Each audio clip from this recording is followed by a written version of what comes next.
सृष्टि के आरंभ से ही भगवान श्री हरि के भक्त देवताओं और शांति के विरोधी राक्षसों के बीच युद्ध चलता आ रहा है।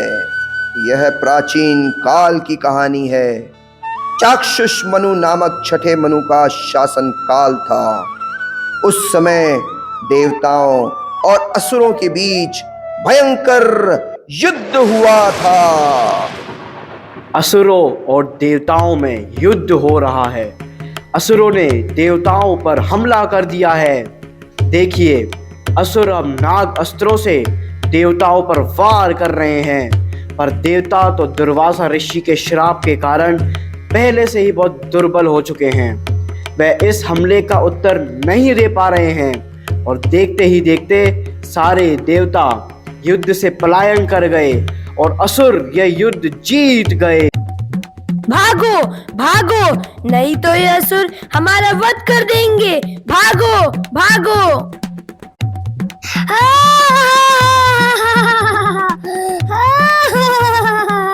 हम जीत गए, देवता हार गए, हम जीत गए।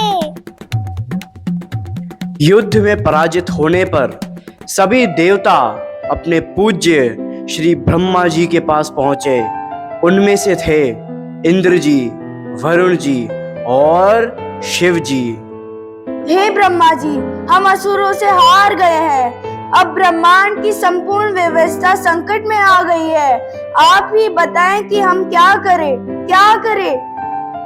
हे देवताओं, मैंने सब सुन और देख भी लिया है। यह अत्यंत विकट समय है और इसका समाधान सृष्टि के अधिपति श्रीमन नारायण के अतिरिक्त और कोई नहीं कर सकता। इंद्र जी, वरुण जी, शिव जी, आइए हम सब श्वेत द्वीप चलते हैं और भगवान श्री हरि से प्रार्थना करते हैं।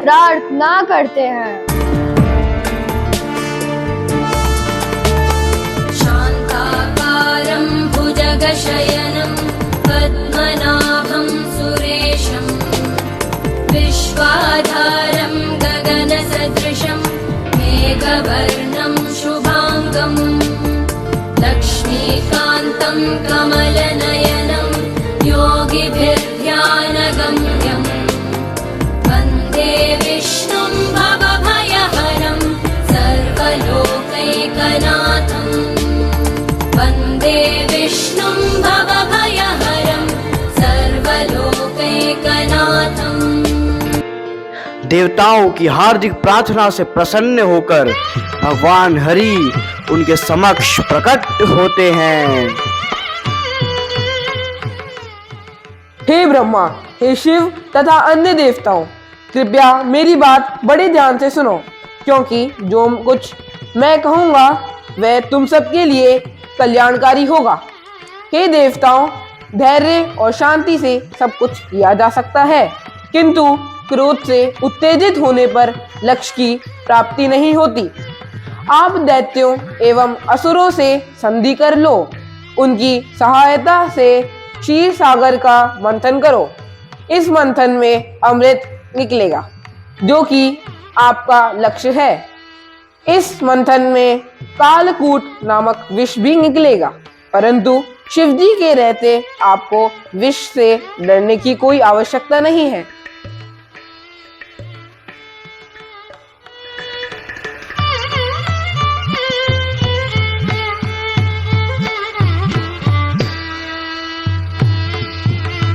इतने बड़े क्षीर सागर को मथने के लिए असुर और देवता मंदार पर्वत को तोड़कर लाने लगे। जोर लगाएं, मंदार पर्वत को तोड़ ले आए।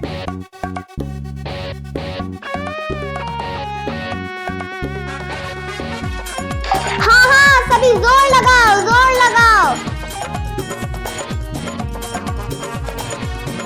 अरे यह तो बहुत भारी है। यह तो यहाँ गिर गया। मंदार पर्वत गिर गया। हे हरि, हमारी रक्षा करो। हे हरि, हमारी रक्षा करो। शुक्लांबरधरं विष्णुं शशिवर्णं चतुर्भुजं प्रसन्नवदनं ध्यायेत् सर्वविघ्नोपशान्तये। शान्तये हरे कृष्ण कृष्ण कृष्ण हरे हरे हरे राम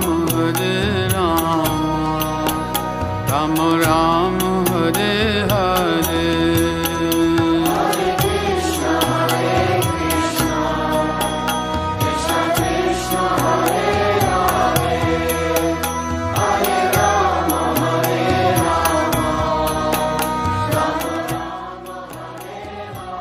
तभी भगवान हरि गरुड़ पर आते हैं और मंदार पर्वत को उठाकर क्षीर सागर में रख देते हैं। तभी वासुकी नाग को रस्सी बना के सारे देवता और असुर समुद्र को मथने लगे।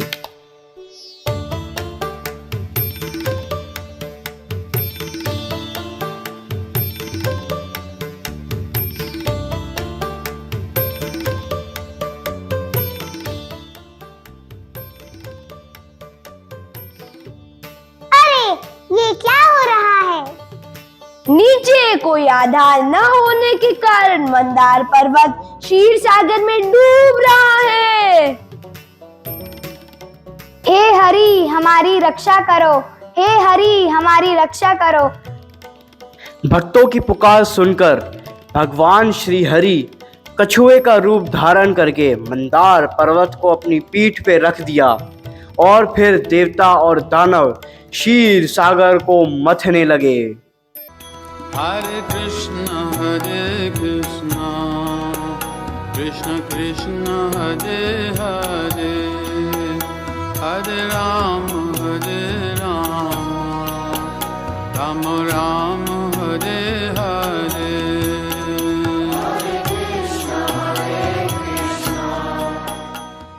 अरे ये क्या हो रहा है? अब नीचे तो पर्वत स्थिर है, परंतु ऊपर से वो पर्वत हिल रहा है। अब हम समुद्र मंथन कैसे करेंगे?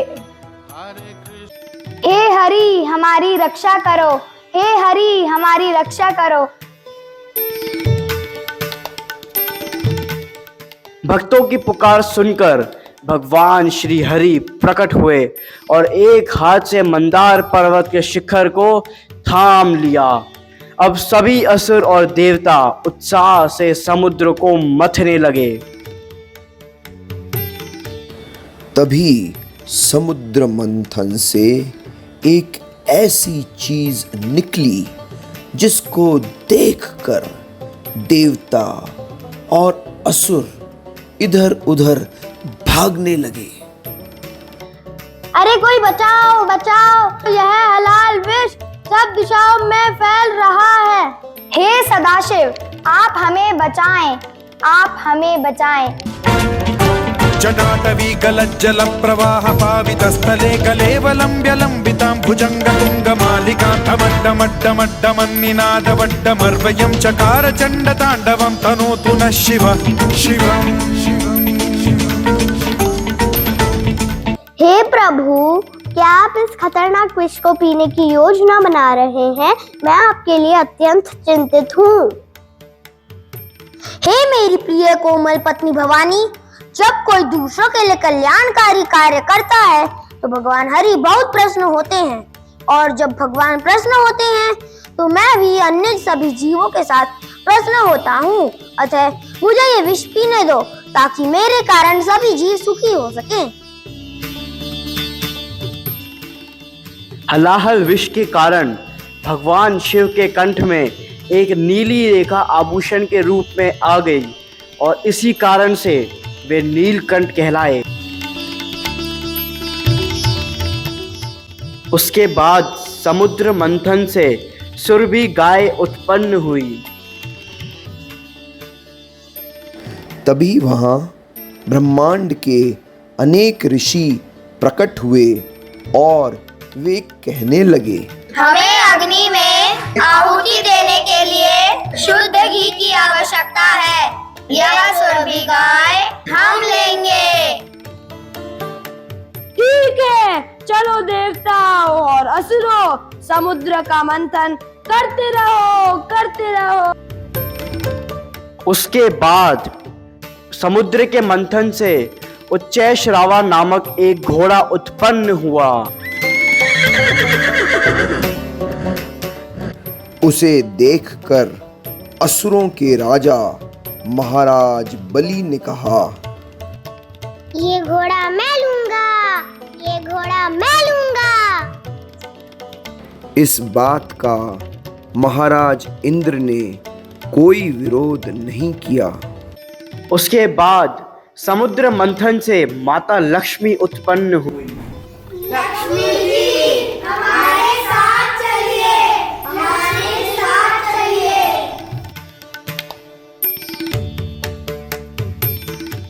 अरे हटो बदमाशों, मैं तो केवल और केवल भगवान श्री नारायण की सेवा के लिए ही यहाँ आई हूँ। राक्षसों की ऐसी दुर्दशा देखकर सारे देवता उन पर हंसने लगे।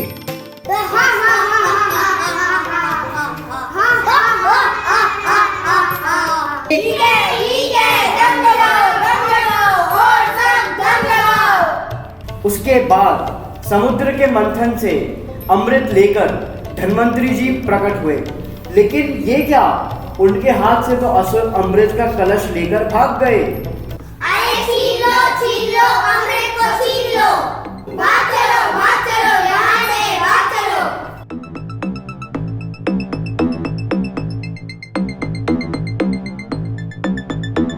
अमृत का कलश छीनने के बाद असुर फिर आपस में ही लड़ने लगे।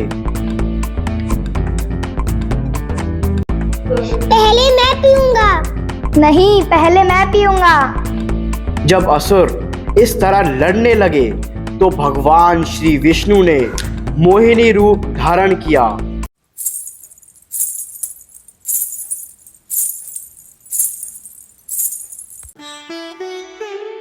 आप क्यों लड़ रहे हो? अरे सुंदरी, हर असुर अमृत पहले पीना चाहता है। अब आप ही निर्णय लो कि कौन अमृत पहले पिएगा। पर क्या आप सब असुर मेरी बात मानोगे? हाँ हाँ, जो आप कहोगी वो हम मानेंगे। जिसे आप अमृत पिलाएंगी हम उसका विरोध नहीं करेंगे। क्यों असुर भाइयों, सही कहा ना मैंने?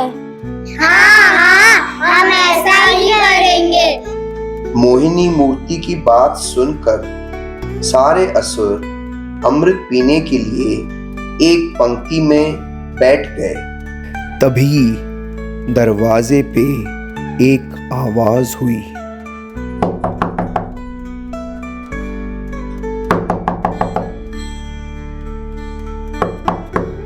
देखो जरा, द्वार पर कौन आया है? ये देवता यहाँ क्यों आए हैं? अरे, कोई अतिथि से ऐसे बात करता है? अतिथि तो देव होते हैं। अतिथि देवो भव। चलो देवताओं, आप बैठ जाओ। पहले हम अतिथियों को अमृत प्रसाद देंगे। इस तरह मोहिनी मूर्ति ने देवताओं को अमृत देना प्रारंभ किया। असुर और दैत्यों ने मोहिनी मूर्ति के प्रभाव के कारण कोई विरोध नहीं किया। लेकिन एक असुर जिसका नाम राहु था, उसने अपना रूप बदला एवं देवताओं के साथ बैठ गया।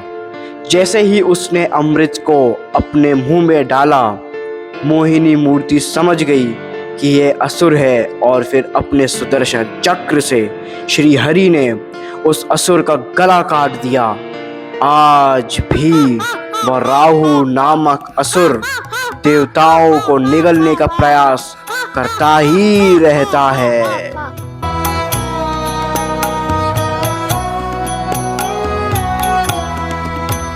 हरे कृष्ण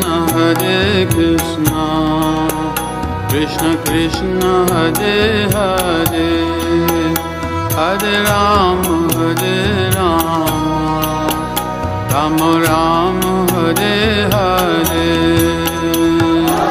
बच्चों, समुद्र मंथन की इस लीला से आज आपने क्या सीखा? मैंने सीखा कि किसी बड़े लक्ष्य की प्राप्ति के लिए हमें विरोधियों से भी सहयोग करना पड़ता है। कृष्ण हरे हरे। मैंने सीखा कि श्री हरि की प्रसन्नता के लिए एवं जगत के कल्याण हेतु साधु पुरुष कठिनाइयों को भी ग्रहण करते हैं, जैसे शिव जी ने विष को ग्रहण किया। मैंने सीखा कि यदि आप श्री हरि को हृदय से पुकारोगे तो वे अवश्य आएंगे, जैसे वे देवताओं के पुकारने से आए थे। तो आइए हम सभी हाथ उठाकर हृदय से श्री हरि को पुकारें। कृष्ण हरे कृष्ण कृष्ण कृष्ण हरे हरे, हरे राम राम राम हरे हरे।